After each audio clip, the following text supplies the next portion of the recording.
مدريد الرسمية لمباراة لايبزيج التي أعلنها المدرب الإيطالي كارلو أنشيلوتي المدير الفني للنادي الملكي لمواجهة الفريقين في دوري أبطال أوروبا، تضم عددا من اللاعبين الشبان بالإضافة إلى القوم الأساسي للفريق. تنطلق المباراة على أرضية ملعب ريد باول أرينا في إطار لقاءات دور 1/6 لبطولة دوري أبطال أوروبا. وشهدت القائمة تواجد 4 لاعبين من فريق الشباب، وهم الثنائي الدفاعي الفارو كاريو جاكبو مارين إلى جانب الثنائي الوسطي ماريو مرتين ونيكو باز. وغاب عن القائمة النجم الإنجليزي جود بيلينجهام صانع ألعاب الفريق بعد إصابته في مباراة الأمس أمام جيرونا.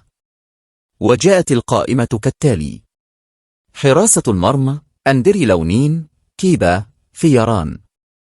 خط الدفاع كارفاخال، ناتشو، لوكاس فاسكيز، فرانو جارسيا، ميندي، كاريو، جاكبو مارين.